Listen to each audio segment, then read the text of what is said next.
Bismillahirrahmanirrahim. Assalamualaikum warahmatullahi wabarakatuh. Arkaana salaataa. Arkaana salaataa jechuun maal jechuudha? Arkaanni salaataa meeqa?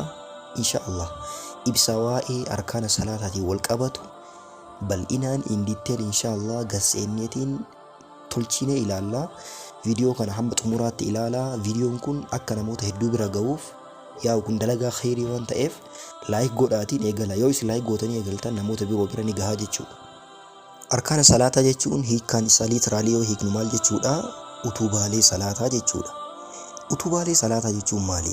Arkaana salaataa jechuun hiikkaan isaa maal jechuudha? Arkaana salaataa jechuun wantoota salaata keessa yoo daguunis ta'ee beekaa dhiifne salaatni keenya ittiin baduudha. Namni tokko salaata isaa keessa beekaa osoo dhiise yookaan osoo hin beekin dagateellee osoo kan dhiisu ta'e salaanni isaa ka jalaa baduudha jechuudha. Inshaallah wantoota kanneen takka takkaan ibsa isaanii irratti isiniif ifaa deemaa takka takkaa isaaniitiin haa ilaallu. Arkaanni salaataa yookaan utubaaleen salaataa 14. Isaanis tokkoffaa alqiyaamu ma'al qudraa, dandeettii wajjin dhaabachuu jechuudha. Hiikkaan isaa maal jechuudha? Namni dhaabatuu danda'u, namni dhaabateetiin salaatuu danda'u dhaabatee salaatuu qabaa jechuudha. Osoo dhaabatee salaatuu danda'u yoo kataa'u ta'e salaanni isaa jalaa bada. Salaata waajibaa keessatti iddoo lamatti ilaaluu dandeenya: salaata waajibaatii fi salaata sunnaa. Salaata waajibaa 5 keessatti namni tokko osoo dhaabatuu danda'u yoo kataa'u ta'e salaanni isaa ni bada. Osoo dhaabatuu hin dandeenye, fakkeenya ni dhukkubaa dhaabatuu hin danda'u, sababa isa dhukkubuuf jecha dhaabatuu waan hin dandeenyeef osoo taa'ee ka salaatu ta'e salaanni isaa ajrii guutuu itti argata, jalaan hir'atu jechuudha. Garuu osoo isan dhukkubin, osoo rakkoon takkallee isarra hin gahin yoo ka taa'ee ka salaatu ta'e salaanni waajibaa irratti salaanni isaa jalaa bada.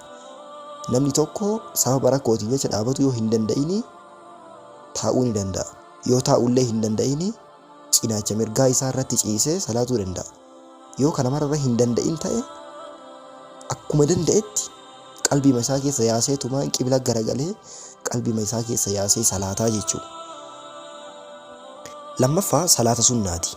Salaata sunnaa keessatti namni tokko osoo dhaabatee salaatuu danda'u, osoo kataa'ee salaatuuti salaanni isaa jalaan badu. Garuu ajrii walakkaa argata. Ajriin isaa walakkaadha. Salaata waajibaatii fi salaata sunnaa jidduu garaagarummaan jiru isa kana fakkaata. Lammaffaan arkaana salaataa keessaa inni lammaffaan takbiiratul ihraam. Takbiiraa ihraamaa jechuudha. Takbiiraa ihraamaa jechuun jecha Allahu akbar jedhu jechuudha. Jecha Allahu akbar jedhu kana jedhanii salaatatti seenuudha. Imaamni osoo solaachisaa jiru, fakkeenya imaama solaachisaa jira, ni duubaa dhufneetiin imaama jilbarra jiru yookaan imaama sujuudarra jiru dhufnee osoo kan itti hidhannu ta'e maal gochuu qabna? Jalqaba Allahu akbar jenneetiin salaata seenuu qabna. Ergasii Allahu akbar jennee jilba qabanna yookaan Allahu akbar jennee sujuudaaf deemnaa jechuudha. Hedduun namaa iddoo kana ni dogongora. Takbiiraa ihraamaa yookaan bantuu salaataa kana osoo hin jedhin maal godhaa? Allahu akbar jedheetumaan jilba qabatuuf fiiga. Kuni dogongora, adda baafatuu qabnaa jechuudha. Inni sadaffaan qiraa'atul faatihaati. Suuraa faatihaa qara'uudha. Yaa akkuma beekamu suuraan faatihaa aayaa 7 sanii isii qara'uudha. Suuraa faatihaa qara'uun ulamaa'iin iddoo lamatti dirqamaa miti jedhani. Sunis tokkoffaa imaama rukuu irra jiru yoo salaatatti seenne, nu duubaa dhufaa jirra, yeroo nuti duubaa dhufnutti imaamni salaachisaa jira, imaamni jilbarra jira. Allahu akbar jennee salaata eegallee achi booda Allahu akbar jennee jilba qabanna. Raka'atti amma ittiin Allahu akbar jennee itti seenne tana dhaqqabannee jirra. Faatihaa qara'uun gaaf kana dirqama nurratti hin ta'u. Maa jennaan namni rukuu'a dhaqqabate raka'aa dhaqqabate waan jedhameef sababa kanaaf faatihaa qara'uun nurratti dirqama hin ta'u jechuudha. Tokkoffaan nama kana. Lammaffaa yeroo nuti salaatatti seennu imaamni faatihaa suuraa faatihaa qara'eeti yoo xumuruuf caafii irra kan jiru ta'e yeroo sanillee qara'uun nurratti dirqamaa miti. Fakkeenya yeroo nuti Allahu akbar jennee salaatatti seennu imaamni illee osoo homaan turin Allahu akbar jedhee jilba qabate. Gaaf kanas Faatihaa qara'uun nurra dirqamaa miti jechuudha. Yeroo kanniin lamaaniin alatti suuraa Faatihaa qara'uun dirqama, namni isa dhiise salaan isaa jalaa badaa jechuudha. Afraffaan arrukuu, rukuu'a bu'uudha. Rukuu'a bu'uu jechuun yaa'u adeemsa jilba qabachuuti, dugda ofii diriirsanii quba shanan harkaa kanniin addaan baasaniitiin jilba ofii irra kaa'anii akkasi salaatuudha. Akkasi jilba ofii irra kaa'atanii akkasi qabatuun rukuu'a jedhama. Rukuu akkasi bu'amaa. Shanaffaa arraf'u minhu, rukuu irraa ol jechuudha. Rukuu irraa yeroo ol jedhan hedduun namaa akkuma ol jedheen sujuudaaf gadi deema. Kuni dogongora. Maal ta'uu qaba? Rukuu irraa yeroo ol jennetti haga dugdi keenya kan dura achi diriiree jiru sun ol qaxxi jedhee ol dhaabatutti maal godhuu qabnaa? Dhaabatuu qabna takka. Erga dugdi keenya qaxxi jedhee ol dhaabatee diriiree booda ammoo sujuudaaf deemnaa jechuudha. Dogongora kana eeggatuu qabna. Jahaffaa as-sujuudu alal a'daa'i sab'ati, humna torban irratti sujuuda bu'uudha. Humna torban kan jedhamanii beekamanii kanniini. Tokkoffaa harka yookaan shanacha lamaan, lama quba miilaa lamaan, afuri jilba lamaan, jaha kallacha mataa funyaan walii walitti, kallachi fuulaa kun jechuu kallacha keenya funyaan walitti tokko waliigala torban kanniiniin sujuuda bu'uu qabna. Kanniin keessaa tokkochumaan yoo sujuuda bu'uu baanne, fakkeenya funyaaniin yoo kan irraa ol jennu ta'e salaanni keennan badaa jechuu eeggatuu qabna. Kuni arkaana salaataati. Daguunis dhiifnu, beekaanis dhiifnu salaata keenya nu jalaa balleessa. Kanaaf eeggannoo godhuu qabnaa jechuudha. Torbaffaa arraf'u minhu, sujuuda irraa ol jechuu. Erga sujuuda bu'aan booda sujuuda irraa ol jechuu qabna. Sujuuda irraallee erga ol jennee xiqqoo turuu qabna. Haga dugdi keenya kan gadi diriire sun ol qaxxi jedhee ol dhaabatutti. Saddeetaffaa as-sujuudu beeyna sajdatayni, al-juluusu beeyna sajdatayni, jidduu sujuuda lamaanii taa'uudha. Jidduu sujuuda lamaanii taa'u. Sujuuda tokkoffaa buunee achi booda sujuuda lammaffaa bu'u. Sujuuda lammaffaa erga buunee jidduu sujuuda lammaffaa bu'uutiif sujuuda tokkoffaa jidduu kana taa'uudha. Yeroo rabbi ighfirlii itti jedhamu san taa'uu jechuudha. Saddeetaffaa xuma'aniinaadha. Xuma'aniinaan dalagaalee salaataa kanneen hunduma keessatti osoo hin jarjarsiin suuta jedhaa salaatuudha. Jarjarsuun hin barbaachisu. Yoo ka jarjarsiinu ta'e salaanni keenya nu jalaa badaa jechuudha. Inni kurnaffaan at-tartiibu, dalagaalee salaataa kanneen tartiibaan salaatuudha. Fakkeenya namni tokko osoo jilba hin qabatin yoo sujuuda ka bu'u ta'e sujuuda irraa ol deebi'ee yoo ka jilba qabatu ta'e sirrii miti, salaanni isaa jalaa bada. Dalagaa salaataa gubbaa haga jalaatti tartiiba isaatiin salaatuu qabnaa jechuudha.